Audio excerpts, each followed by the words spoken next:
Salary मेरा था वो 7,000 रुपया। कितना था?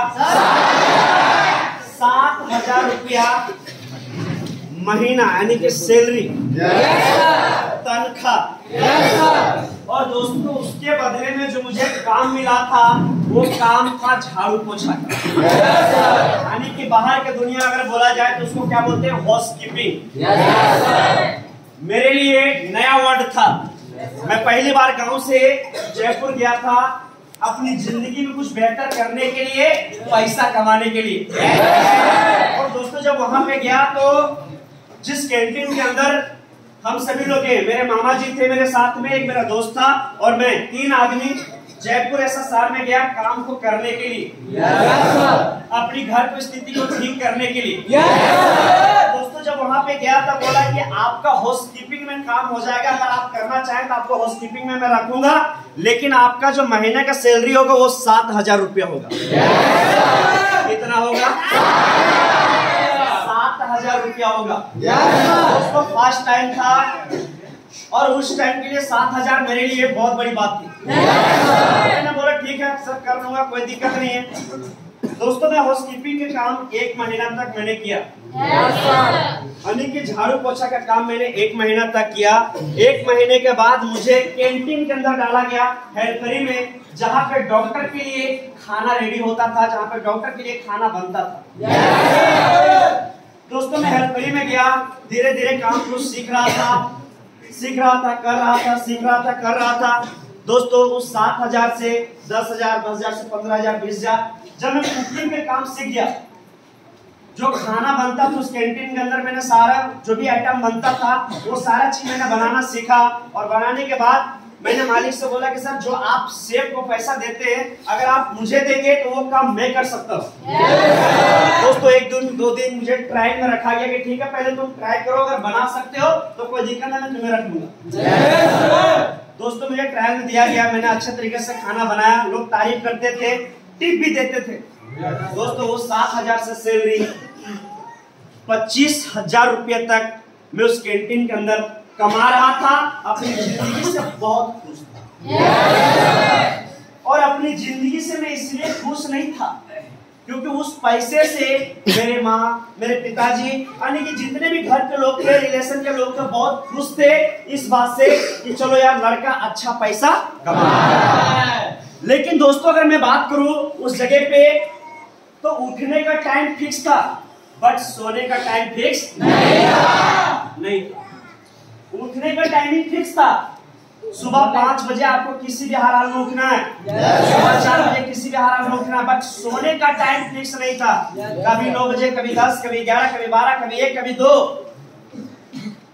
यानी कि दोस्तों मैं पैसे से तो खुश था बट टाइम की वजह से मैं उस काम से इसलिए उदास था कि मुझे टाइम नहीं मिलती था, ना बाल कटाने का समय मिलता था, ना कभी घूमने का टाइम मिलता था। दोस्तों मैंने 3 साल कंटिन्यू उस जगह पे मैंने काम किया और काम करने के बाद मेरे घर वाले ने बोले कि बेटा बहुत दिन हो गया, एक बार घर आ जाओ फिर रिटर्न चले जाना। मैं बोला ठीक है।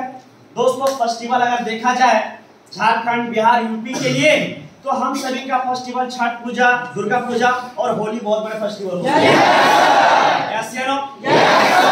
दोस्तों मैं होली में घर आ रहा था, चलो यार जाएंगे होली में गांव में खेलेंगे, उसके बाद फिर रिटर्न आ जाएंगे।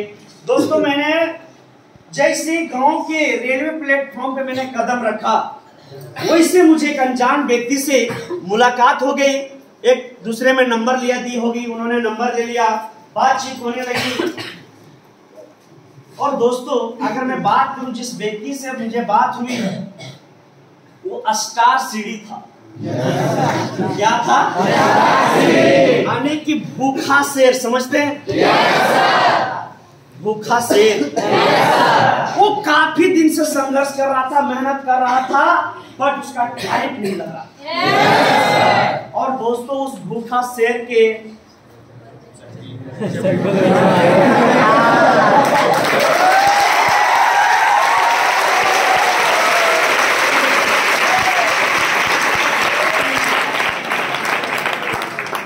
उसके बाद उन्होंने मुझे बताया कि मैं आपके गांव में, आपके शहर में रहकर काम कर रहा हूं, बहुत शानदार काम है और आराम से एकदम इतनी कुछ फैसिलिटी उन्होंने बताया मेरे दोस्त। मेरा जो दिमाग था ना वो जयपुर नहीं जा रहा था, मेरा दिमाग उस बंदे के बात पर जा रहा था कि यार ये कम उम्र में इतना अच्छा काम, एकदम प्रोफेशनल, पूरा झिट छाट में था एकदम। देखो बम्बई दिल्ली जाके कितनों को पैसा कमा लेगा, फुटपाथ पे ही कपड़ा खरीदता है, ऐसे ना। तो दोस्तों मैं भी पैसा कमा रहा था, बट एक जीन्स से टी शर्ट में आया, उसको देखा पूरा एकदम सूट बूट एकदम पूरा चमका कर। उन्होंने बोला यार तुम्हारे गांव में काम कर रहा हूँ, मस्त काम है, अगर तुमको करना होगा बोलना, बताना। दोस्तों मैं घर गया, घर में पूरी खुशी का माहौल था एकदम, और क्योंकि तुरंत होली आने वाला था और मैं एकदम मजे में था कि चलो यार एकदम पूरा भाभी लोग के साथ होली खेले।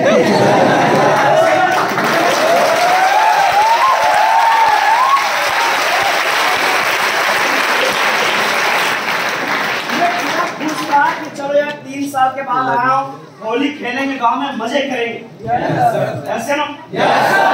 लेकिन दोस्तों मेरा अपलाइन तो लगा कि साला अगर होली खेलने देंगे तो इसको सलाहकार मिल जाएगा। उसने तुरंत रात में फोन किया और भाई घर पहुंच गया, मस्त जबरदस्त, बोला एकदम झक्कास। बोला कि यार तुम कुछ बोला नहीं, अभी तो नंबर लिया दी, अभी क्या बोलेगी। उसने बोला देख भाई अगर करना है तो होली को लेकर ही वैकेंसी, अगर तुमको करना है तो होली को लेकर ही भी सारा चीज चल रहा है, अगर करना है तो बोल, फटाफट डॉक्यूमेंट दे, तुम्हारा काम ओके। मेरे भाई मेरे पास बड़ा फोन नहीं था, मेरे पास बड़ा फोन नहीं था, हम इंटेक्स कंपनी का फोन चलाते थे चेना से, जिसमें कवर नहीं था, उसमें रबर डाल के रखे थे बैटरी को नीचे ना गिर जाए। उसने बोला अगर करना, उसके बातों में इतनी जोश था ना, इतना अपर हैंडसेट था मत पूछो। तो जिस तरीके से आप लोग का सवाल होता है ना, जिस तरह से कोई सवाल करता है कि भाई आएंगे तो खाने वाने की व्यवस्था ठीक है ना, तो मेरा भी कुछ सवाल था और मैं ये सवाल अपलाइन से कर बैठा विलेज में आने से पहले। मैं बोला यार कोई बात नहीं, वो जानता था कि बाहर से बंदा आया, इसके पास पैसा होगा, टेंशन लेना। जब मैं आया दोस्तों तो उन्होंने मेरे को जब ऑफर दिया तो मैंने उनसे सवाल किया कि भाई रहने वहने की व्यवस्था ठीक है ना। थोड़ा सा रुका और जोश में बोला यार तू फोन रख, क्या हुआ यार, तू ऑफिस में काम करने के लिए आ रहा है, तुम रहने का व्यवस्था पूछ रहा है। साला मेरे रूम में ऐसा पलंग लगा है कि कभी लाइट भी नीचे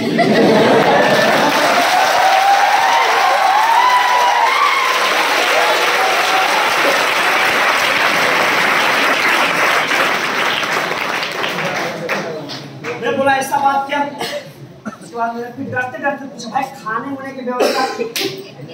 बोला यार तुम फोन रखते रहा काम नहीं होगा, तुम सब ऑफिस में काम करने के लिए आ रहा हो, तुम खाने के बारे में पूछ रहा है। अरे ऐसा खाना खाओगे, ऐसा खाना खाओगे कभी लाइफ में ऐसा खाना।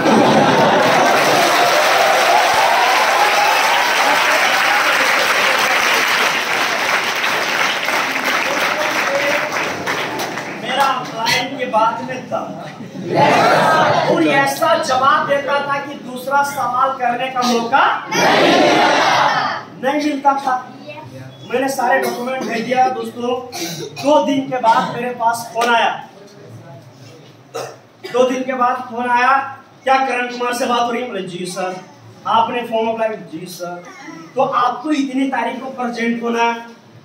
और दोस्तों 2 दिन पहले उन्होंने मुझे बुला लिया और 2 दिन के बाद होली था। मैं सोचने लगा यार चलो 2 दिन समय है, जाते हैं इंटरव्यू पास करेंगे उधर से चल आएंगे। Yes sir. उसके बाद दोस्तों मैं गया और जब मैं गया तो आराम से खड़ा होकर फोन कर रहा हूँ, भाई कहाँ हो, आ रहे हो? मैं ट्रेवल करके आया, उधर से आया, एक मेरा जो अप्लाई था उसका एक अप्लाई ईडी सर पूरा एकदम झिट-झट में ऐसा करके गुड मॉर्निंग। मॉर्निंग, क्या नाम है उसका जो अप्लाई था? करण कुमार।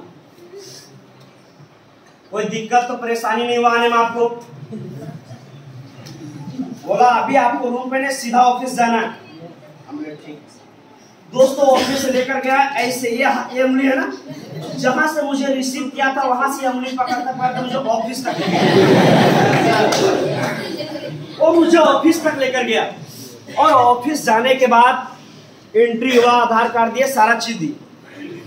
उसके बाद दोस्तों मुझे बोला गया कि अंदर जाना है, सोना नहीं है, उठा बैठक नहीं करना है, ऐसे करते हुए पकड़ा जाओगे तो धक्के मार के बाहर निकाल देंगे। मुझे तो डर से हालत खराब, जिंदगी में पहली बार इंटरव्यू देने के लिए मैंने आया। उसके बाद दोस्तों जब मैं गया, थोड़ा सा मौसम जैसे मार्च में कैसे हो जाता मौसम, थोड़ा गर्मी टाइप का। दोस्तों जब ट्रेवल करके आया था, पंखा चल रहा था और पंखे के नीचे एक चेयर लगा था, हमको वहीं पे बैठा दिया गया। और जैसे किसी को बुलाया, चल रहा था पर स्टेशन, मैं आराम से सो रहा। उसके बाद अचानक ताली मारना स्टार्ट किया। मेरे सब लोग लाइन में खड़े थे, बोल रहे थे नमस्कार दोस्तों, मेरा नाम ये है, मैं यहाँ से हूँ, मेरा लेवल ये है, पिछले महीना का चेक मेरा इतना। उस लाइन में एक ऐसा व्यक्ति था जिसको देखने के बाद आपको कभी भरोसा नहीं होता ये महीने का 5,000 रुपये भी कमाता होगा। वैसा व्यक्ति था लाइन में। और सबसे ज्यादा चौंकाने वाला और वजन वाला बात उसी में था। उसने बोला नमस्कार दोस्तों, मेरा नाम भानुमती मांझी है और मैं पिछले महीने ये उनकी डेट मेरा 62,000 का चेक है। ये 62,000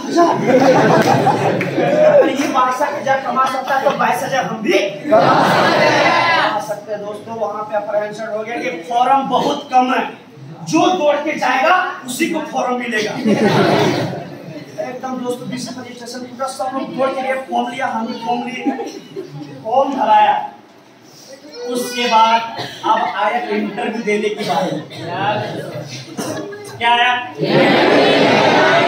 अब इंटरव्यू में भेजा गया चैम्बर में, अंदर जाना है, बैठने के लिए बोला जाए तो बैठना है, जो सवाल है उसका जवाब देना, एडवांस नहीं बोलना है जी। मैं अंदर चला गया, पता नहीं क्या क्या सवाल जवाब हुआ। और जितना देर तक मेरे से सवाल जवाब हो रहा था, मेरे अपलाइन में एक साइड में एक लड़की थी, वो पीडी लेवल पे काम करती थी। मेरे अपलाइन ने सारा चीज उसको पढ़ा दिया, मेरा ये है वो है ऐसे वैसे। मैं आराम से बोला ठीक है आपका सिलेक्शन हो गया, आप जा सकते हैं। जैसे मैं गेट से बाहर कदम रख रहा था, जैसे मैं गेट से बाहर कदम रखने वाला था, ऐसे वैसे लड़की बोला कांग्रेचुलेशन किरण सर।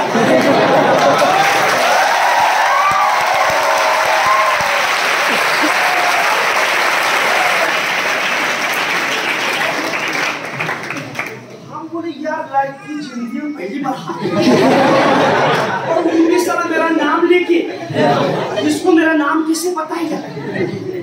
उसके बाद उसने बोला तो पार्टी तो बनता है सर, हम बोले एकदम बनता है। दोस्तों पार्टी के नाम पे वो लड़की मुझे बोला और पार्टी बोल के ऑफिस में रुक गया।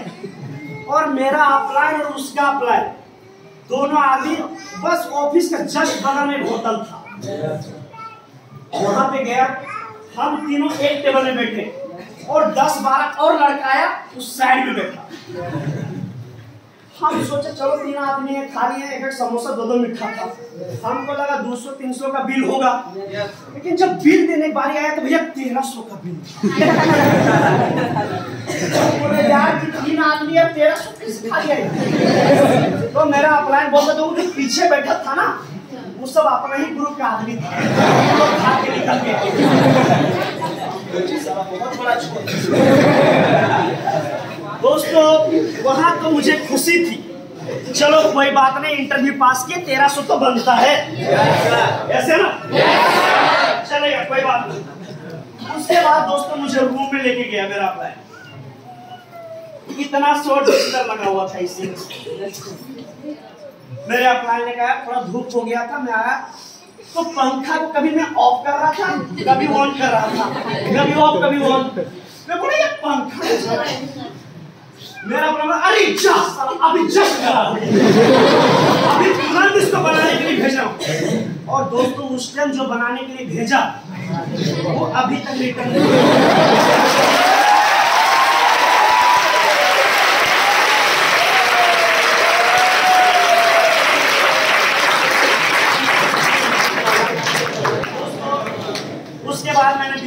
देखा, रूम देखा, मैं थोड़ा सा नेगेटिव रूम को देख, क्योंकि वो तो बोला था ऐसा पलंग लगा कभी नीचे नहीं गिरोगे, और ऐसा देखकर मैं थोड़ा सा नेगेटिव। उसके बाद 4 बजे शाम को घूमने का जब टाइम होता ना घूमने का, तो घूमते घूमते वो लड़की मेरे रूम पे आई, जिस रूम पे हम थे। और क्या करें सर, आप पार्टी नहीं दिए?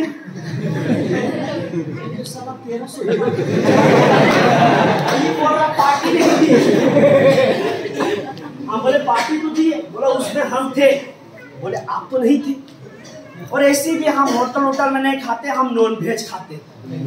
हम बोले कोई बात नहीं, हो जाएगा। जैसे बोले हो जाएगा, फिर मेरे अपाया ने मुझे पकड़ा सीधा मार्केट लेके गया। वहां पे सब चीज खरीदवाया, हल्दी, धनिया, मिर्ची, टमाटर, प्याज सब खरीदवाया, चिकन भी खरीदवाया। 2200-2300 का बिल वहां पे बना। दोस्तों चलो खुशी था, कोई बात नहीं। जब रूम पे आया तो उस रात का खाना जो मैंने पार्टी दिया था उसी का खाना था, तो खाना ठीक था। भाई मैंने चिकन दिया, भाई चिकन चावल चला तो ठीक था, कोई दिक्कत नहीं। शाम को आया, मेरा एक पीढ़ी अप्लाई था, एकदम गठिया। वो मुझे 1 घंटा तक क्या समझा रहा, खामोखागिरी नहीं, खामोखागिरी नहीं। वो 1 घंटा तक यही समझा रहा। वो सिर्फ और सिर्फ खामोखा और सलाहकार के बारे में ही मुझे समझा रहा, क्योंकि उसको लग रहा था भैया ये फ्रेश मार्केट है, इसको खामोखा सलाहकार के बारे में तोड़ के। हाँ दोस्तों, जब मैंने खामोखा बोला ना कि खामोखा के लिए विलेज में कोई जगह नहीं, तो मेरे दिल में सवाल आता था, लेकिन अपलाइन से डर से बोलते नहीं थे कि भाई खामोखा के लिए कोई तो जगह नहीं, निकाल देगा ना, डर से नहीं बोलते। उसके बाद दोस्तों सुबह हुआ, सुबह होने के बाद SBP क्लास चला, और इतना रूल रेगुलेशन हार्ड था, इतना हार्ड रूल रेगुलेशन। खिड़की खोलना नहीं है, अगर खिड़की खोलते हुए और खिड़की से ताक झाक करते हुए पकड़ा गए तो लड़की का भाई आएगा, मुंह कान चूर के चला।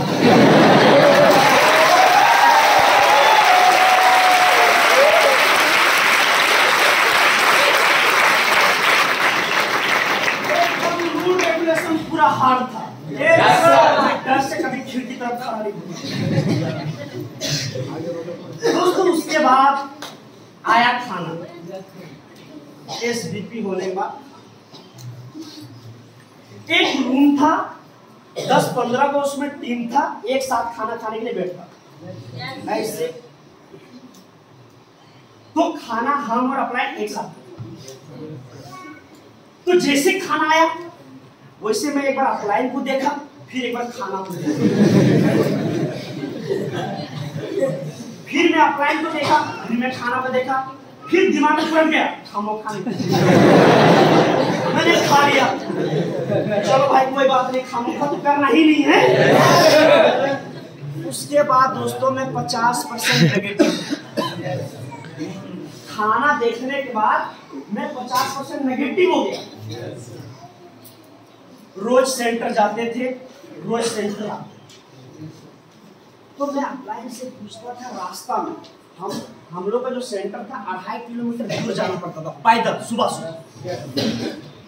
तो जैसे सेंटर खत्म होता था भैया, मुझे 3 टाइम 4 टाइम खाने की आदत थी, है ना? घर का में 3 टाइम तो आराम से लोग खाता है, तो जिस कैंटीन में तुम्हारा दिन भर मुंह चलते रहता है, कोई दिक्कत। तो मुझे सुबह सुबह भूख लगता, तो अप्लाई से पूछते थे सर अभी क्या बना होगा रूम में? तो वो भाई पता नहीं कहाँ से वर्ड लाता, वो थोड़ा 2 मिनट के बाद जवाब देता था, एकदम ऐसा जवाब देता था जैसे डिक्शनरी में।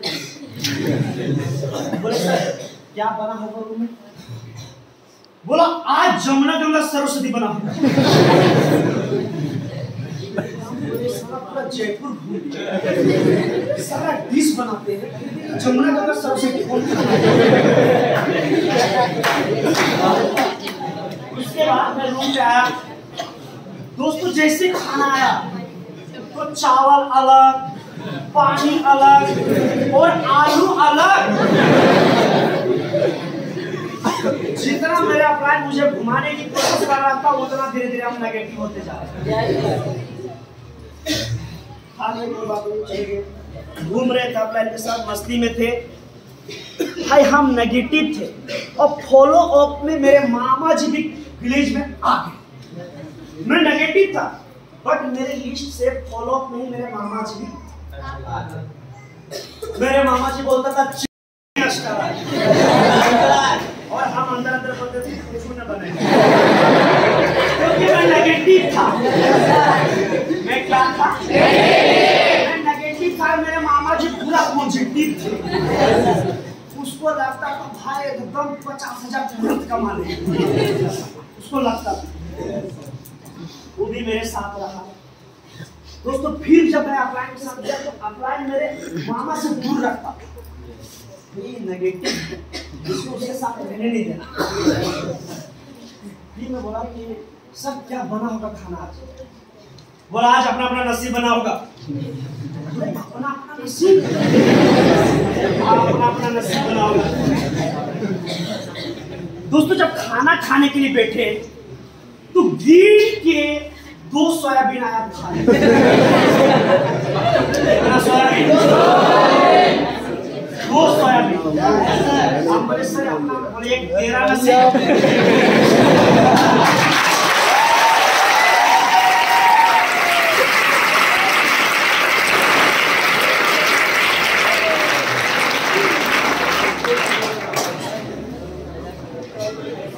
दोस्तों 18 दिन 20 दिन ऐसे नेगेटिव में रह गए ग्लेस, ऐसे नेगेटिव चलता रहा और मेरे मामा जी पूरा पॉजिटिव थे, पूरा पॉजिटिव। उसके बाद दोस्तों जैसे ही 22 दिन हुआ,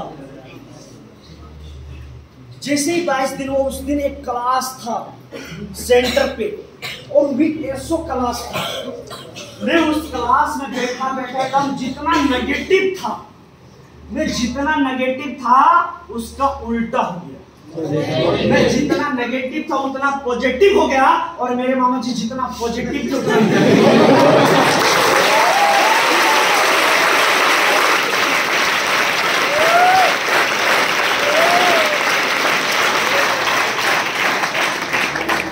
मेरे मामा जी क्लास से नेगेटिव नहीं हुए। जब वो क्लास से निकले ना तो उसके मोबाइल पे किसी व्यक्ति ने फोन कर और फोन कर दिया तो भैया ये सारा कहानी उसको सुना। और सारा कहानी सुनाने का मतलब ये है कि अगर आपको सांप डस ले तो आप बच सकते हैं, लेकिन अगर कोई कान में जहर घुल के पिला दे तो बचना नहीं है। वो मुझे सांप डस नहीं था, मतलब सांप क्या मतलब मैं नेगेटिव खाने को रूम से, लेकिन मेरे मामा जी को कोई सिस्टम से ही नेगेटिव करना। वो आए रूम में एकदम किली बंद किया और पूरा सामान फेंक किया, फटाफट वो जल्द पे रोकी।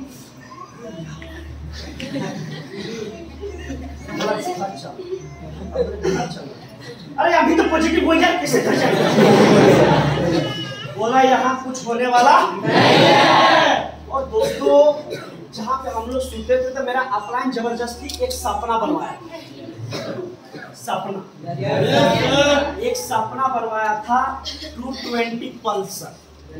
मेरा सीडी लेवल पे सपना था कि जब हम आर्मी बनेंगे तो 220 पल्सर बाइक। मेरे मामा जी भी और हम भी दोनों आर्मी से। तो मेरे मामा बोलता ये गाड़ी, ये दीवार लगाने, फोटो दीवार पे लगाने से गाड़ी आएगा क्या? कुछ होने वाला नहीं है, जितना जल्दी हो सके निकलो। मेरे मामा जी और मेरे में उसी रूम में जो नहीं होना चाहिए पूरा एकदम एकदम पूरा। मेरे मामा जी चले गए और हम दोस्तों जब पॉजिटिव हुई तो समझ आया कि भाई उसके बाद दोस्तों उसी शाम को मेरे अपलाइन मुझे मंदिर लेकर गया था।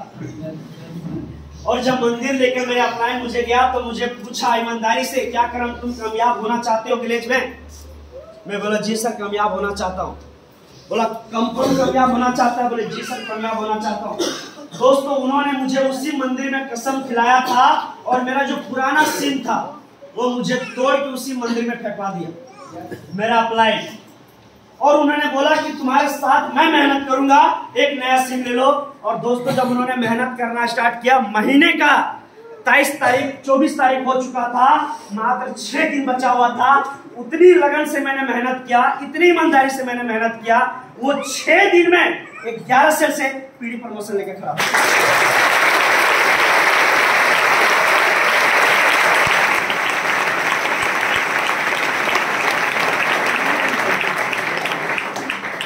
कौन सा प्रमोशन?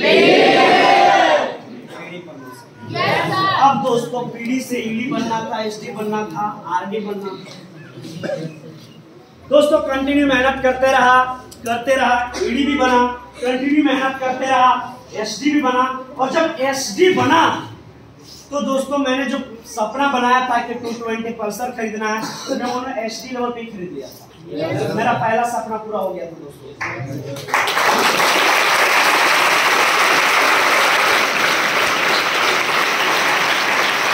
दोस्तों उसके बाद हमारी कामयाबी धीरे धीरे नजदीक आती गई, मेहनत कंटिन्यू रहा। इस लॉकडाउन में जब एक डिस्ट्रिक्ट से दूसरे डिस्ट्रिक्ट हवा भी पास नहीं हो रही थी, जब लोग खाने के लिए सोच रहे थे, जब लोग खाने के लिए तरस रहे थे, उस टाइम हमने सपना बनाया कि मुझे आरडी बनना। और मेरे पूरी टीम ने कसम खा लिया था कि इस लॉकडाउन में किसी भी कीमत पे हमारी टीम में प्रमोशन होगी तो दोस्तों 2020 के अंदर नवंबर महीने में मैं इस कंपनी में सपने वाली लेवल को हासिल कर लिया था, जिस हर व्यक्ति का सपना होता है कि मुझे आरडी बनना।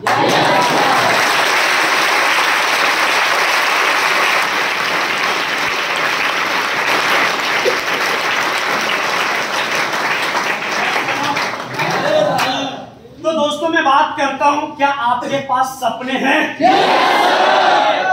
क्या आपके 1857 ईस्वी में किसी व्यक्ति ने सपना देखा कि मुझे अपने देश को आजाद करना है, मुझे अपने देश को आजादी दिलाना है? और दोस्तों उन्होंने मेहनत करना स्टार्ट किया, संघर्ष करना स्टार्ट किया। और दोस्तों उस देश की आजादी में ना जाने कितने ऐसे लोग थे जिनकी गोदी सुनी हो गई, ना जाने कितने ऐसे लोग थे जो अपने सीने पे गोली खा लिए, ना जाने कितने ऐसे लोग थे जिनकी डोली रह गई, उसकी डोली नहीं पाया, ना जाने कितने ऐसे लोग थे जिनके हाथों का मेहंदी हाथों में रह गया, ना जाने कितने ऐसे लोग थे जो अपने देश के लिए कुर्बान हो गए। और 1 साल नहीं, 2 साल नहीं, 3 साल नहीं, 10 साल नहीं, 20 साल नहीं, 50 साल नहीं, बल्कि एक सपने के ऊपर उन्होंने 100 साल काम किया, कंटिन्यू काम किया। और दोस्तों लास्ट में सफलता मिली 1947 में।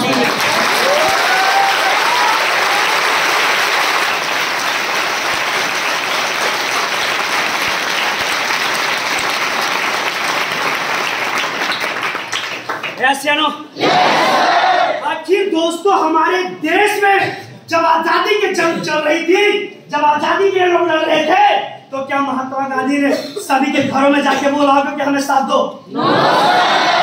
सभी के घरों में जाके बोला होगा? आप थोड़ा सोचिए,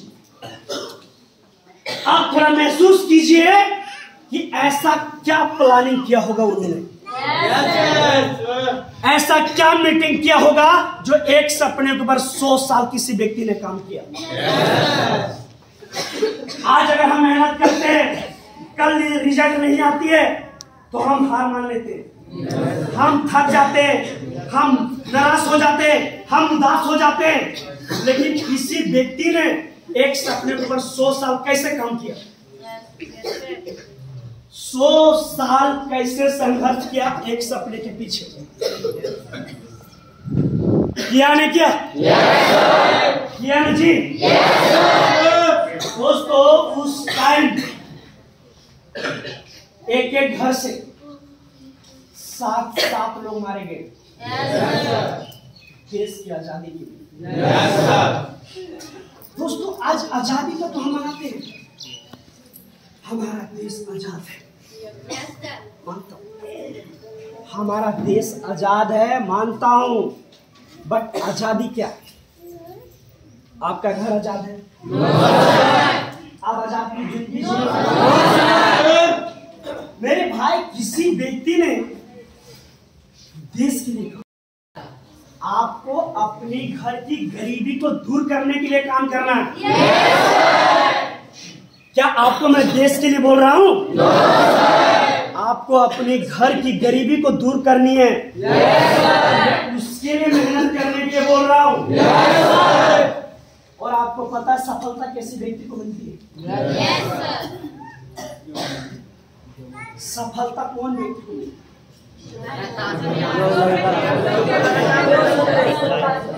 जी जो अपने जीवन संघर्ष करता हूँ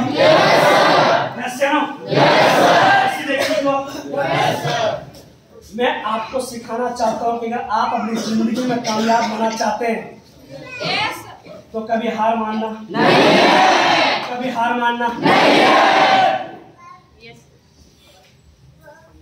एक बंदा विलेज में आया और उन्होंने काम करना स्टार्ट किया। उसको रिलेशन के लोगों ने गाली दे दिया, उसको रिश्तेदार ने छोड़ दिया, इसको लोग मार दिया, फिर भी खड़ा हो गया। इसको लोग छोड़ के चला गया, फिर भी खड़ा हो गया। इसको लोग गाली दे दिए, फिर भी खड़ा हो गया। इसको लोग छोड़ दिए, फिर भी खड़ा हो गया। इसको लोग मार दिए, फिर भी खड़ा हो गया। इसको लोग परेशान करने की जिंदगी में कुछ नहीं कर सकता, फिर भी खड़ा हो गया। इसको पूरा दुनिया बोला कि तुम सारा गिर जाओगे, खड़ा हो गया। इसको लोग बोलिए तुमसे कुछ नहीं होगा, फिर भी सारा खड़ा हो गया। खड़ा हो रहा ना? खड़ा हो रहा ना? इसको सारा टीम छोड़ के चला गया, फिर भी सारा खड़ा हो गया। खड़ा हो गया ना? इसको सारा भाई छोड़ के चला गया, खड़ा हो गया। खड़ा हुआ ना?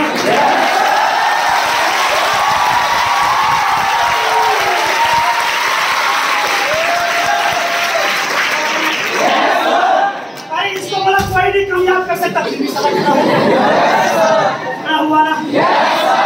अरे इसके माँ बाप बोला कौन कंपनी में गया तुम साला डूब जाएगा, बर्बाद हो जाएगा, साला तुम कट मत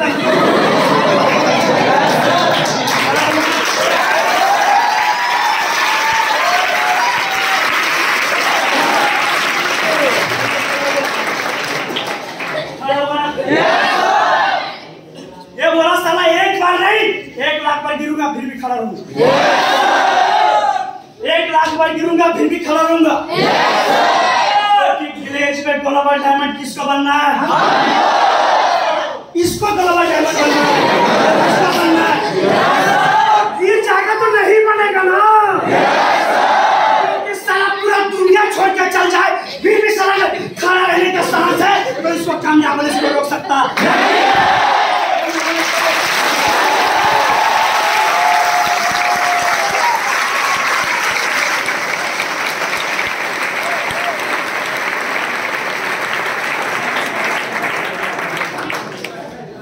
गिरा सकता है? हमारी बात नहीं है। आया साला इसका मामा छोड़ के चला गया, इसका मामा साला कंपनी से छोड़ के चला गया, ये भी साला खड़ा रहा। इसका कुछ टीम छोड़ के चला गया, ये भी साला खड़ा है या नहीं है? है या नहीं है? इसको कुछ ऐसे लोग मिले जो इसके दोस्त ने मजाक उड़ाया, फिर साला गिरा, खड़ा हुआ ना?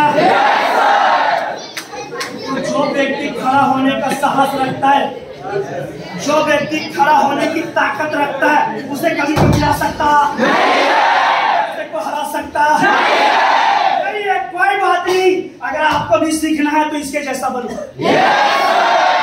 कोई बात नहीं है, कितना आया कितना गया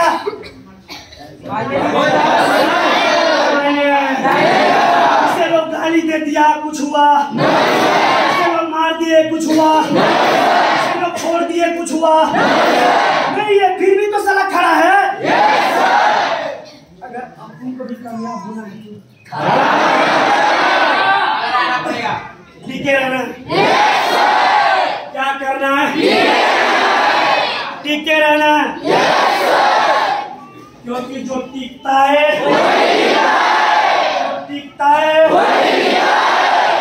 इसे कोई नहीं गिरा सकता, इसे कोई नहीं गिरा सकता। और जो बेहतरीन लीडर होता है, जो अपनी जिंदगी में कामयाब होना चाहता है, उसको ये सब छोटी मोटी बातों से कोई फर्क पड़ता है? कोई फर्क पड़ता है? आप समझ पाए? नहीं समझ पाए? समझ पाए? कुछ लोग तो सोना के चक्कर में रोना रो रहे। अरे इसका सोना भी छोड़ के चला गया, इसका बाबू भी छोड़ के चला गया। खड़ा है ना? जो सोना छोड़ के गया उससे क्या कहना चाहता पता आपको? जो इसको छोड़ के गए उसको क्या कहना चाहता पता है? जो छोड़ के जाना चाहती है तू कह दे कि मुझे रकीब चाहिए, तुम्हारी कसम जिंदगी से अलविदा अभी और आज कह देंगे। तू कह दे कि मुझे रकीब चाहिए, तुम्हारी कसम जिंदगी से अलविदा अभी और आज कह देंगे। अगर मुड़ के मेरी बाहों पर ना तरसी, माँ कसम अपनी मोहब्बत को।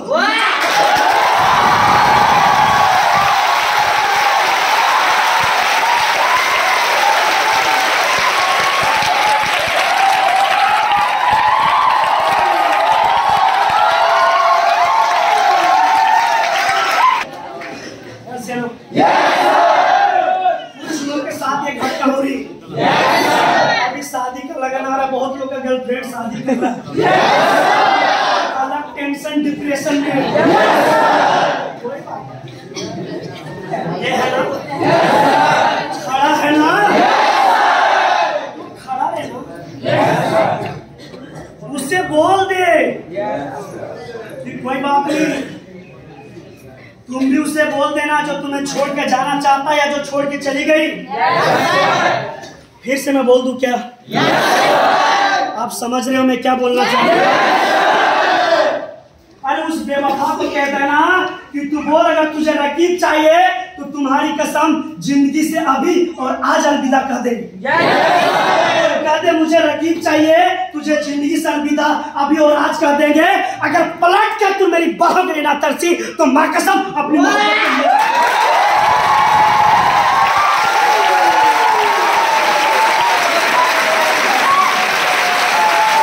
गरीब समझ के ठुकरा दिया। कोई बात नहीं, आज तुझे निकम्मा समझ कर ठुकरा दिया। टेंशन लेना, घबराना। अरे जिसे निकम्मा कहना, शायद उसे पहचानने में गलती हो गई, शायद उसको पहचानने में गलती हो गई, क्योंकि कोयले के ही अंदर छिपा होता है।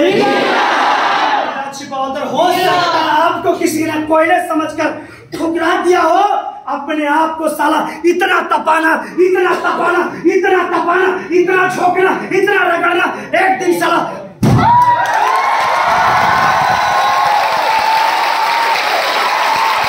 जो जितना घिसता है जो जितना घिसता है वही चमकता ना। क्या हुआ? आज तेरे बाबू का लेवल सीढ़ी है। आज तेरे सोना के लेवल पकवान डिस्ट्रीब्यूटर है, तो क्या हुआ? कुछ हो गया क्या? नहीं, बट इन्होंने कसम खाया है,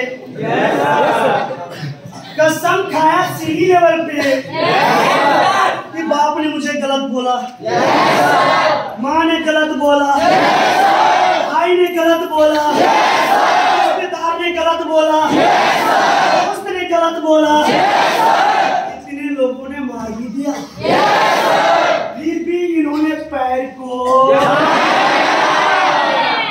जमाए रखा।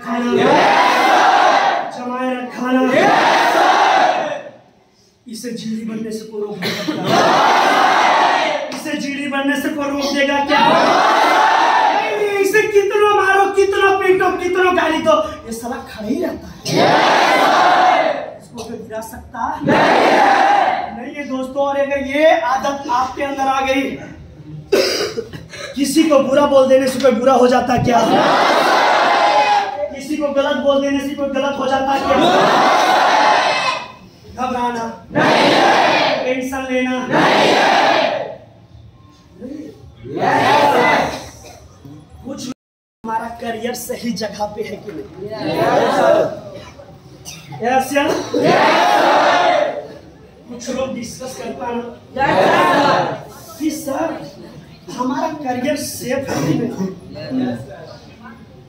करियर रूम में कुछ ऐसे लोग बोलते हैं सर कंपनी पैसा देता होगा कि नहीं? ऐसे ऐसे सवाल लोग करते हैं ना, ऐसे ऐसे सवाल करते हैं ना, और एक से एक बहाना। सर मेरी मम्मी नहीं मानती, मेरा भाई बोल रहा है सर घर ही चलो, बोल रहा ना? ईमानदारी से बताओ, जब आप रास्ते में चलते हुए कभी सिगरेट पी तो क्या अपने भाई पिता से पूछ कर पिया? आपने चलते हुए रास्ते में कोई नशाबाजी की तो क्या पिताजी से पूछ कर किया? कभी चौराहे पे किसी लड़की को छेड़ा तो क्या पिताजी से पूछ कर किया? अरे जहाँ पे नाम बदनाम हो रही है वहां पे तू बिना पूछे कर। जहाँ पे नाम बदनाम हो जाएगा वो काम तो बिना पूछे करे हो।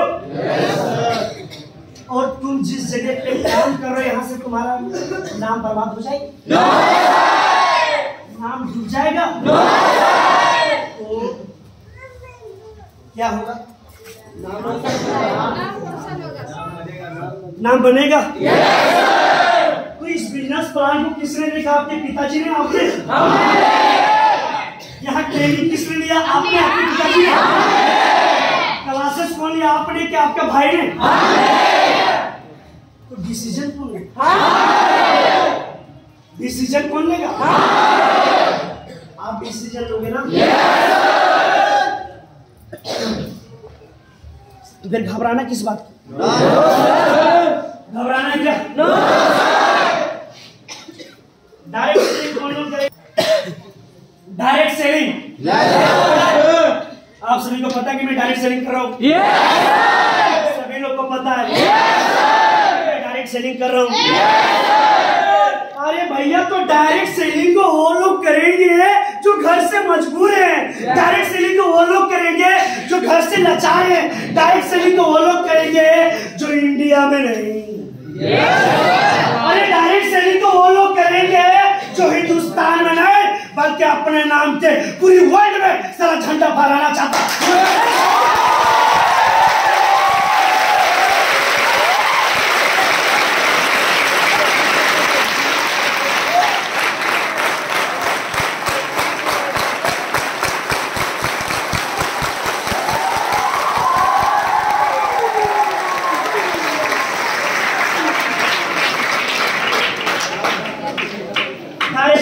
करेगा जो पिताजी के बातों में आ जाएगा। डायरेक्ट सेलिंग कौन करेगा जो किसी का बहकावे में चला जाएगा? अरे डायरेक्ट सेलिंग कौन करेगा? अरे डायरेक्ट सेलिंग वो करेगा जिसके सारे सपनों में जान है। और डायरेक्ट सेलिंग वो करेगा जिसके बाजुओं में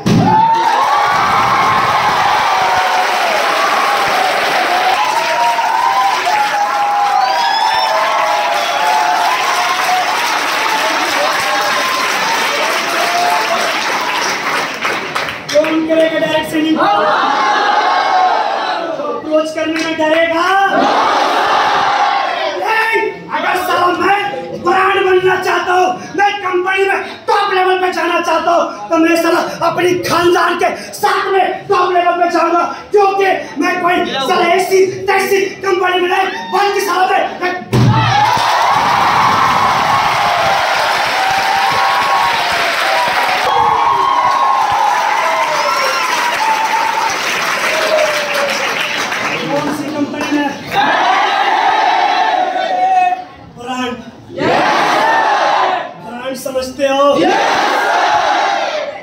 के कभी प्रचार नहीं होती। क्या आपने कभी रेडियो को टीवी में ऐड करते हुए देखा है? न्यूज़पेपर में देखा है? क्या कभी BMW का आपने न्यूज में देखा है? फॉर्च्यूनर को कभी न्यूज में देखा है? क्योंकि पता है ब्रांड खरीदने वाले के पास इतना टाइम नहीं कि टीवी को देखकर वो न्यूज देखकर गाड़ी खरीदे। ब्रांड मतलब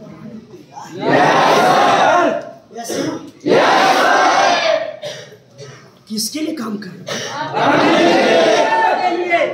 किसके लिए कर रहे? सपने के लिए, आपके सपने के लिए, अपने सपने के लिए। तो सपना उसने भी देखा था। अरे मोहब्बत उसने भी किया था। मोहब्बत वो व्यक्ति भी किया था जिसको पाकिस्तान जाने पे मजबूर किया।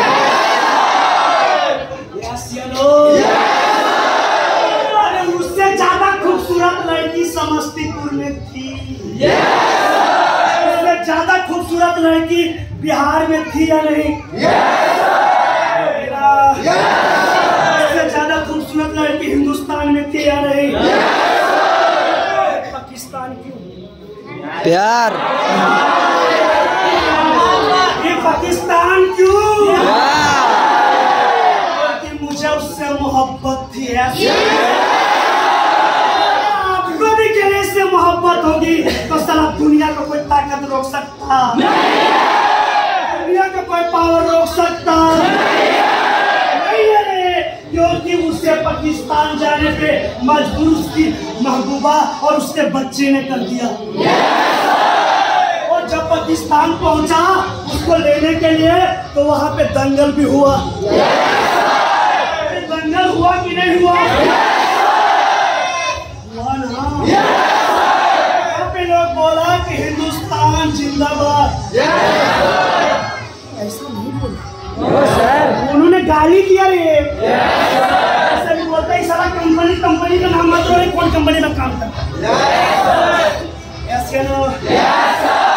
ऐसी कितनी कंपनी आई, कितनी कंपनी गई है।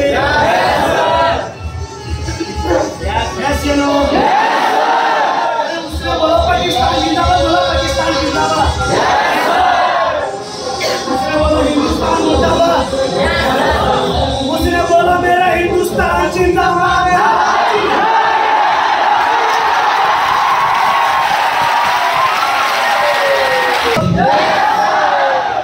बोला था ना।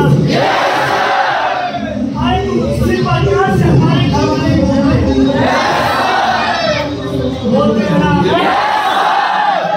कितने कंपनी आए और कितने कंपनी गया रे। तो आप भी उसे बोल देना गैरेज कंपनी था है।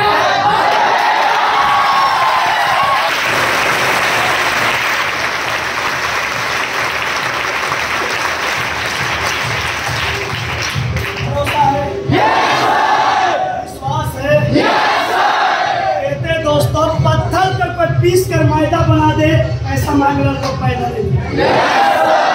पत्थर को पीस कर कोई मैदा बना दे ऐसा मांगना तो पैदा नहीं लिया। और सारा कंपनी ब्रांड को कोई हिला दे ऐसा मांगना तो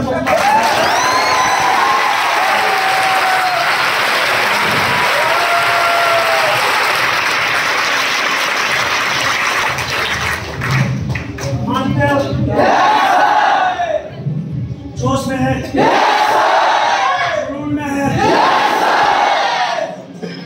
जिन्होंने बोला कि सर मेरा करियर सेफ है या नहीं है, मैं आपको एक सलूशन देना चाहता हूँ और एक सलाह भी देना चाहता हूँ। मैं आपके सामने दो कंपनी रखूंगा, एक अनलीगल और एक लीगल है। तुम कैसे पहचानोगे? कैसे पहचानोगे? कैसे पहचानोगे? क्या जिस कंपनी के पास खुद का प्रोडक्ट नहीं वो लीगल है? जिस कंपनी के पास खुद का मैन्युफैक्चरिंग नहीं क्या वो लीगल है? इस कंपनी में कोई सिस्टम नहीं क्या वो लीगल है? इस कंपनी में सिर्फ नाम बताने से लोग ज्वाइनिंग ले रहे क्या वो लीगल है? इस कंपनी पास कोई सारा सर्टिफिकेट है वो लीगल है? लेकिन अगर आप उनके बात करें तो सब, अगर आप उनकी बात करें तो खुद का मैन्युफैक्चरिंग है, ऑफिस है, खुद का सिस्टम है, और सिर्फ आधार कार्ड नहीं, सिर्फ आधार कार्ड नहीं, ज्वाइनिंग का बहुत प्रोसेस है ना? फिर हमारा करियर सेफ कैसे नहीं? फिर हमारी करियर सेफ कैसे नहीं है? क्योंकि जो टैक्स देती हो, जो गवर्नमेंट सरकार के नियम कानून को फॉलो करती हो, क्या उस कंपनी का सब कर लेंगे? सब कर लेंगे। इसीलिए मैंने बोला कितने और कितने कभी टक्कर कोई दे सकता नहीं रे। साला बिग मार्केट इतनी बड़ी कंपनी थी, लॉकडाउन उसका वाट लग गया, इतनी बड़ी कंपनी क्यों बंद हो गया? क्यों बंद हो गया? बट लॉकडाउन में भी कंपनी इतनी संघर्ष, इतना गवर्नमेंट सरकार को टैक्स दिया, जीएसटी सारा चीज दिया ना, आज कंपनी है ना, भी चल रही है ना। आज भी विलेज में इतने लोग काम कर रहे हैं, कोई ऐसा हिंदुस्तान में स्टेडियम में जहाँ पे इकट्ठा पूरा डिस्ट्रीब्यूटर खड़ा हो सके।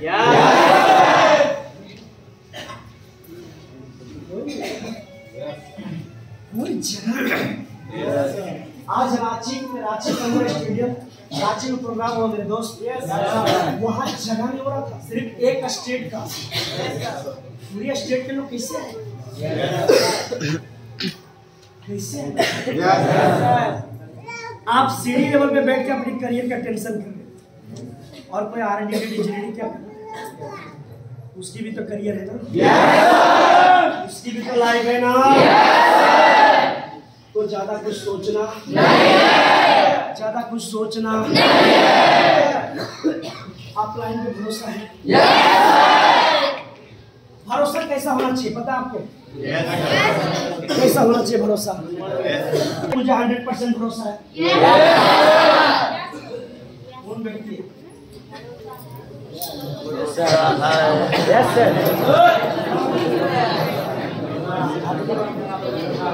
मैं आपको दिखाता हूँ कि भरोसा कैसा होना चाहिए। विश्वास, इन्होंने बोला कि मुझे 100% भरोसा है, बोला ना? ओके, एक चेयर आगे ले आइए सर।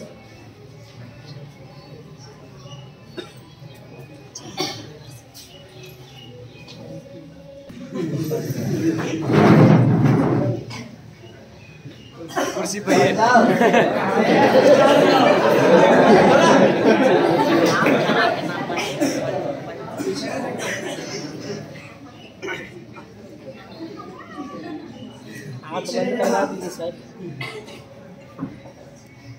ठीक है।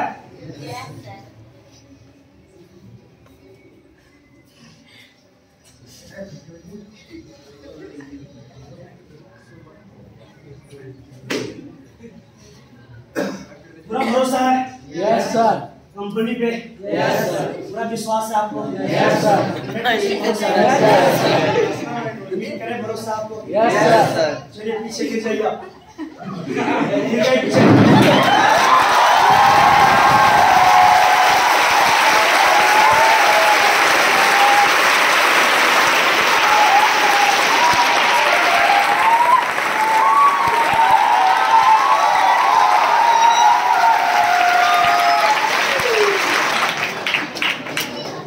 आपको बोलता नहीं कि आप काम करो, आप अप्रोच करो, तो आंख बंद करके, जैसे मैंने इसको बोला कि आप पीछे गिरो, अगर ये बोलता सर गिर जाएंगे चोट लग जाता तो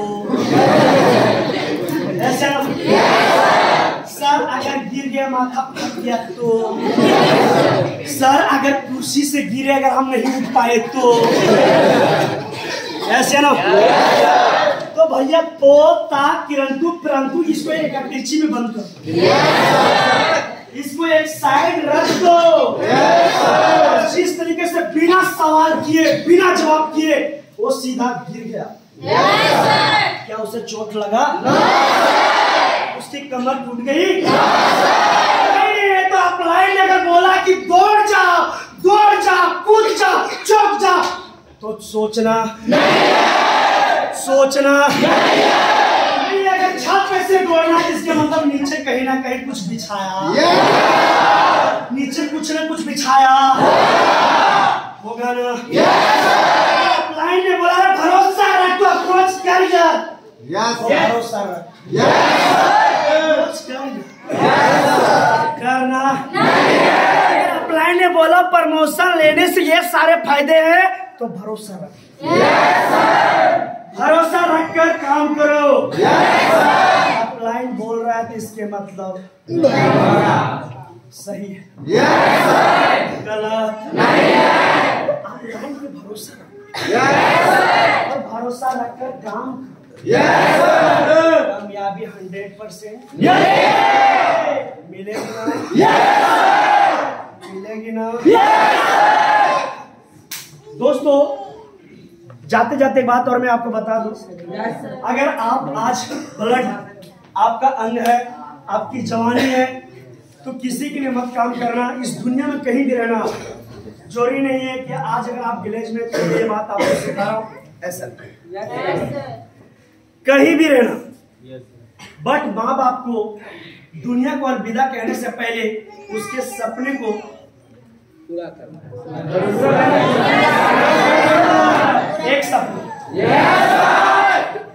एक सपना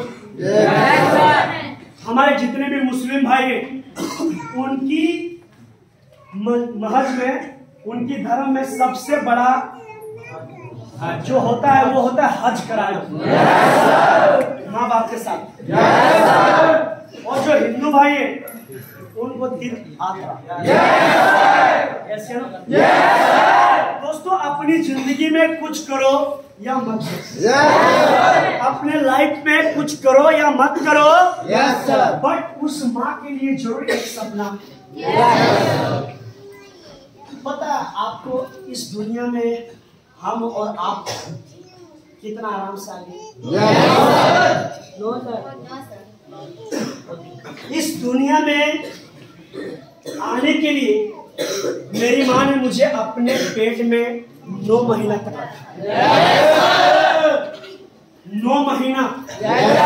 अगर आज मैं एक लड़का कितना बॉडी बिल्डर वाला आदमी अगर यहाँ पे खड़ा हो जाए और उसको मैं एक ईंटा बांधूं पीठ के पीछे या पेट के आगे और उसको 9 महीना तक मैं रखने के लिए बोलूं, उठा बैठा काम सारा चीज करने बोलूंगा, वो बंदा नहीं कर सकता। लेकिन दुनिया में एक ऐसी माँ है, एक ऐसी माँ है जो 9 महीना कोख में रखने के बाद भी वो घर की सारा काम करती है। 9 महीना उन्होंने कोख में रखा और जितना उन्होंने रखा उसकी दर्द तो अलग थी, उसका दर्द अलग था। लेकिन जिस दिन पूरे हो गए ना कि आप मेरे बच्चे को इस दुनिया दिखाना है, उस दिन की अगर हम बात करें तो मेरी माँ अगर हमको और आपको 8 डिसमिल 9 डिसमिल अगर दर्द होगा तो आप दम को तोड़ देंगे, सांस को छोड़ देंगे। और बॉडी बिल्डर का अगर मैं बात करूं उसको 9 डिसमिल 9.5 डिसमिल 10 डिसमिल अगर दर्द होगा तो वो भी अपने दम को तोड़ देगा।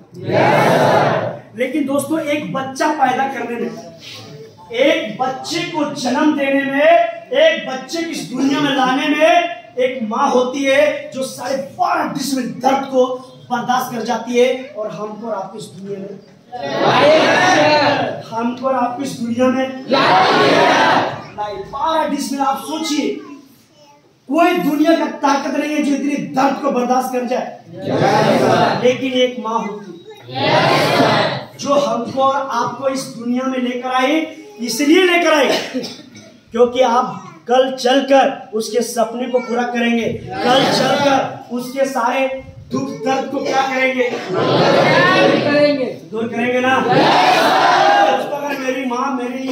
बर्दाश्त कर सकती है, मेरी माँ मेरे लिए इतनी दर्द उठा सकती है, तो क्या मैं माँ के लिए दो वक्त के खाना त्याग के सुबह जल्दी उठकर थोड़ी सी मेहनत करके थोड़ी सी संघर्ष करके क्या माँ का सपना पूरा नहीं कर सकते?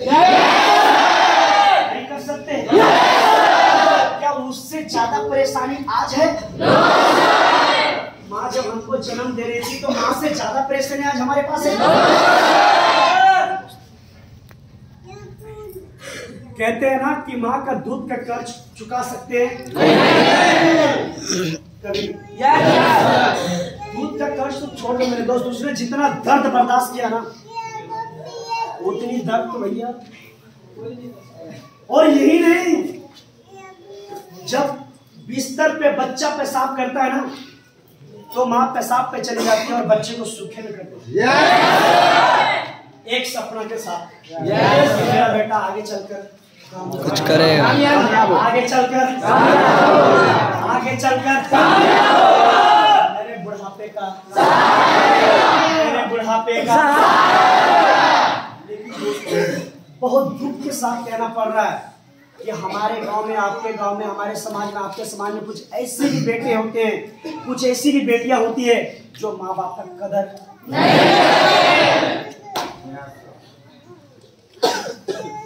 लोग भाई भाई अलग हो जाते हैं, माँ बाप को अलग कर देते हैं।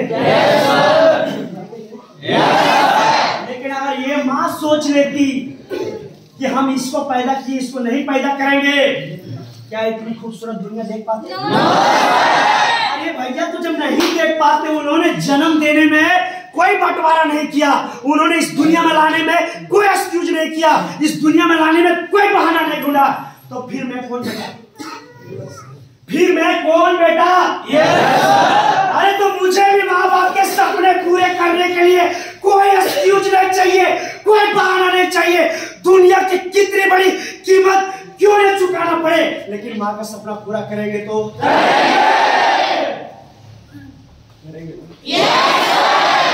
करेंगे ना? करना ही है। एक बात तो मैं जरूर कहूंगा दोस्तों, जितने भी लोग आज सीडी लेवल पे मेहनत कर रहे हैं, जिन लोग का रिजल्ट मिल रहा नहीं मिल रहा, मैं उन सभी से कहना चाहता हूं दोस्तों, हमारी कंपनी ने बहुत अच्छा कभी कहा था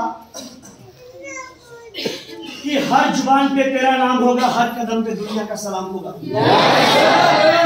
हर जुबान पे तेरा नाम होगा, हर कदम पे दुनिया का सलाम होगा। मुश्किलों को हिम्मत से सामना करना, ये मेरे दोस्त, क्योंकि ये सिस्टम है great study India private limited.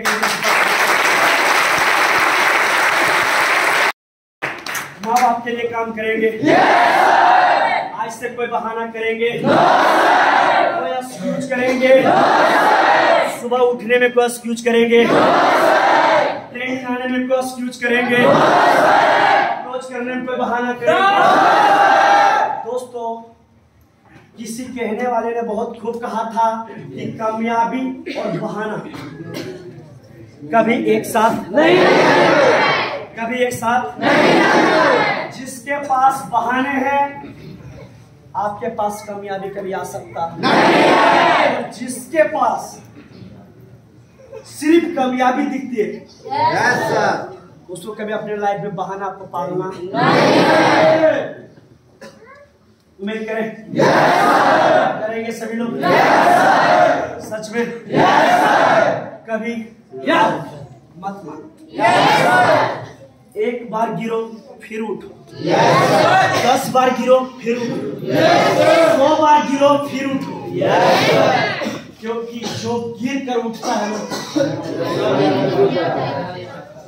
उन्हें क्या होता है, वही कामयाब होता है। उम्मीद करें सभी लोग करेंगे, मेहनत करेंगे, इस महीना प्रमोशन लेंगे, सभी लोग लेंगे। दोस्तों, अगर मैंने माँ के बारे में कहा है तो एक और छोटा सा कहानी मैं आपको सुना दूं, सुनेंगे आप?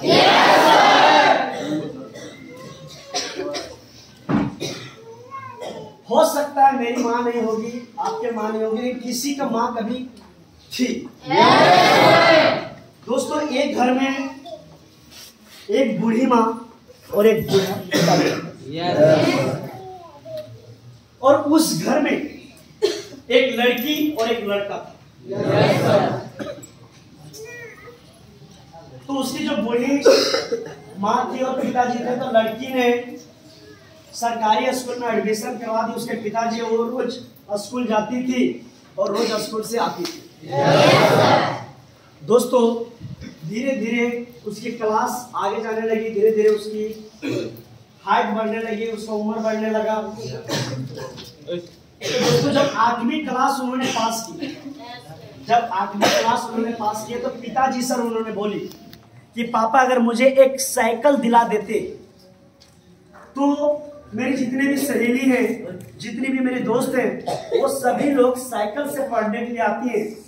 अगर मेरे पास भी एक साइकिल होती तो मैं भी साइकिल से पढ़ने के लिए जाती और जल्दी घर। उसके पिताजी ने बोला, ठीक है बेटा, कोई बात नहीं है, अगले मंथ जब सैलरी आएगी ना, तो तुम्हें मैं साइकिल दिलाऊंगा। दोस्तों, वो लड़की 8वीं से 9वीं क्लास में चली गई, 9वीं से 10वीं में चली गई। वो देखी कि मेरे पिताजी साइकिल नहीं दिला पा रहे, तो उन्होंने भाई से बोला कि भाई, हर कल के डेट में मेरी शादी हो जाएगी, लेकिन मेरा एक बचपन से ख्वाहिश है, बचपन से एक सपना है कि मेरे पास भी एक साइकिल होता, मैं भी एक साइकिल चढ़ पाती। तो उसके भाई ने बोला कि ठीक है बहन, कोई बात नहीं, रुक जाओ, हम कोई काम धंधा पकड़ लेते हैं और तुमको साइकिल दिलवा देंगे। दोस्तों, धीरे धीरे उम्र बढ़ रही थी लड़की का। उसके पिताजी और उसकी मम्मी ने कोई लड़का देखा, और लड़का देखने बाद उसकी क्या करवा दिया, शादी। वो सपने को लेकर कहाँ चली गई, और दोस्तों, जब ससुराल चली गई तो अपने पति से कि मेरे बचपन से सपना है, एक बचपन से मेरा ख्वाहिश है कि मेरे पास भी एक साइकिल हो। तो उसके पति ने उसके बात को मजाक में ले लिया। क्या बात कर रही है, शादी हो गया, तुम ससुराल में साइकिल चढ़ोगी तो लोग अच्छा कहेंगे। तो उसने बोला कि मैं चढ़ने के लिए नहीं ले रही, लेकिन मेरा एक सपना है कि मेरे पास भी एक साइकिल होना चाहिए। दोस्तों, उसके पति उसके बात पे ध्यान नहीं दिया, और वो अपने पेट को और देखती थी और एक ही बात सोचती थी कि कोई बात नहीं, मेरे पिताजी मेरे सपने को नहीं पूरा किया, कोई बात नहीं, मेरे भाई ने भी मेरे सपने को नहीं पूरा किया, कोई बात नहीं, मेरे पति ने भी मेरे सपने को नहीं पूरा किया, लेकिन जिसको मैं जन्म दूंगा ना, जिसको भी इस दुनिया में लेकर आऊंगा, वो मेरे सपने को जन्म देगा। दोस्तों, इसी बात से वो अपने बच्चे को अपने पेट में इतने अच्छे तरीके से परवरिश कर रही थी, और जब उसका बच्चा जन्म लिया, तो जन्म लेने के बाद उन्होंने इतनी अच्छी तरीके से उस बच्चे को परवरिश कर रही थी, और जिससे जिससे बच्चा बड़ा हो रहा था, वैसे वैसे उसकी माँ की उम्र घट रही। दोस्तों, लड़का को बहुत अच्छे तरीके से उन्होंने पढ़ाया लिखाया, मैट्रिक करवाया, इंटर करवाया, और जब उसकी माँ अंतिम सांस में चली गई, जब उसको लगा कि मैं अब इस दुनिया में नहीं रहूंगी, तब उन्होंने अपने बेटे से कहा कि बेटा, मेरा एक सपना है जो तुम्हारे नाना जी भी नहीं पूरा कर पाए, ना तुम्हारे मामा पूरा करे, ना तुम्हारे पिताजी पूरा कर पाए, लेकिन मुझे मरने से पहले, अगर मुझे इस दुनिया से अलविदा कह देने से पहले अगर तुम एक साइकिल मुझे खरीद के दे दोगे, तो मुझे लगेगा कि मैंने अपने सपने को पूरा कर दिया। उसका बेटा बोला, ठीक है माँ, कोई बात नहीं, और रात दिन काम के तलाश में भटक रहा था कि कहीं काम मिल जाए, और इसी काम के तलाश में उसकी माँ का क्या हुआ, जब उसकी माँ इस दुनिया से चली गई, जब कब्र पे गए, तो कब्र से भी आवाज आ रहा था दोस्तों कि काश मेरे पास भी एक साइकिल। दोस्तों हो सकता है मेरी माँ का भी कोई सपना होगा, हो सकता है आपकी माँ के भी कोई सपने होंगे, उनके पिताजी पूरा नहीं, उनका भाई भी पूरा नहीं, हो सकता है मेरे पापा भी मेरी माँ का सपना पूरा करने में असमर्थ हो, नहीं कर पाया हो। लेकिन दोस्तों हमको और आपको जन्म देने का मतलब यही था कि उसके पास कुछ ना कुछ सपना होगा। तो दोस्तों किसी के लिए मत काम करो इस दुनिया में। और जोरी ने मैं आज आपको विलेज में समझा रहा हूँ, दुनिया के किसी भी कोने में आप रहना, माँ बाप के सपने जरूर पूरा करो। और अगर यहाँ पे हो, यहाँ पे हो तो एक बात याद रखना, मेरा हाथ जोड़ के आप सभी से रिक्वेस्ट है कि टाइम पास मत करना। क्योंकि दोस्तों टाइम पास आप कर रहे होंगे, लेकिन आपके पीछे आपके माँ बाप उम्मीद लगाए बैठे हैं, आपके पीछे आपका भाई बहन उम्मीद लगाए बैठे हैं, आपके पीछे आपका पूरा परिवार उम्मीद लगा के बैठा है कि मेरा बेटा पैसा कमाएगा, पैसा भेजेगा, मैं कर्ज वाले को दूंगा, मैं दूध वाले को दूंगा, बेटी का शादी करूंगा, घर बनाऊंगा, गाड़ी खरीदूंगा, कुछ ना कुछ उम्मीद बना कर रखे हैं ना।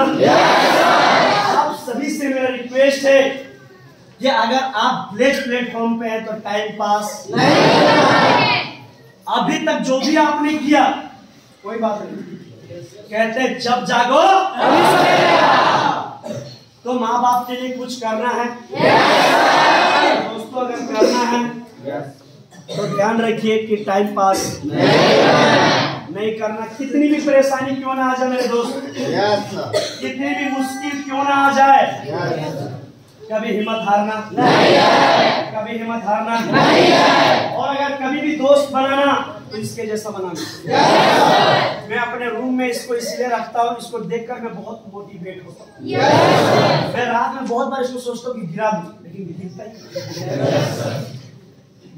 गिरता ही नहीं। और इसको देखकर मैं भी कभी कभी सोचता हूँ कि यार करण, जब ये पुतला अपने आप से हिम्मत नहीं हार रहा है तो तुम भी साला किसी बाप का औलाद है, तुम क्यों हिम्मत हारता है? तुम भी आगे बढ़, कामयाबी मिलेगी तो।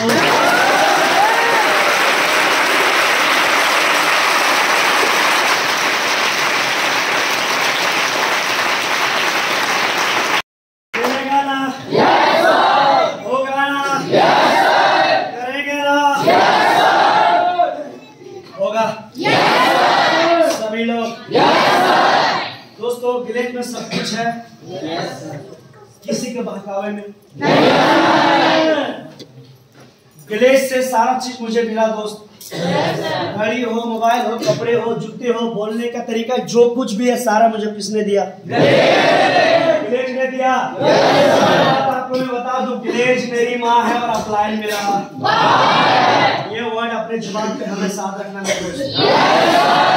यस,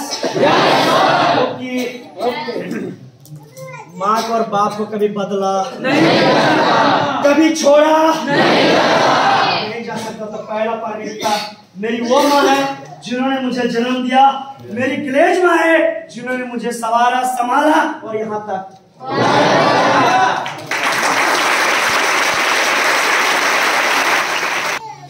कह देना उस बेवफा से जिसके लिए आप रात दिन सोचते हैं, कह देना उस बेवफा से कि ना कोई मिस कॉल हो गया और ना कोई बेवफा की ना कोई मिस कॉल होगी और ना कोई बेवफा की बात होगी।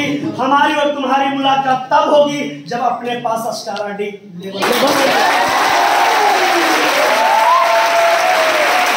आपको छोड़ने की धमकी देता हो या आपको छोड़ने की कोशिश करता हो।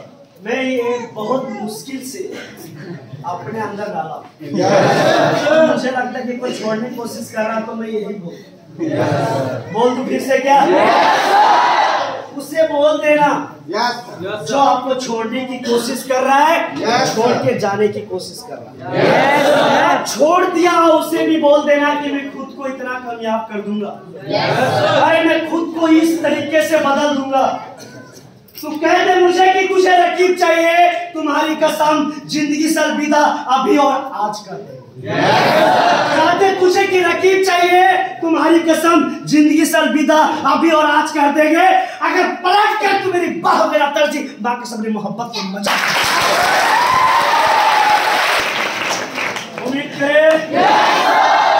मैं आपको बताना चाहता हूँ कि बीता हुआ कल पे नहीं, आने वाले पल पे आपका ध्यान होना चाहिए।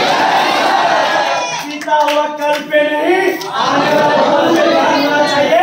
पीछे क्या गुजर गया उसे छोड़ दो, आगे क्या मिलेगा उसे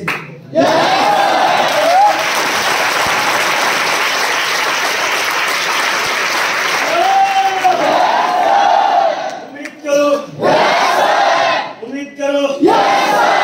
दोस्तों ना संघर्ष से ना मुश्किल है तो क्या मजा है जीने में। ना संघर्ष से ना मुश्किल है तो क्या मजा है जीने में। आंधी तूफान भी थम जाएगा अगर लक्ष्य बना हो तेरे सीने में।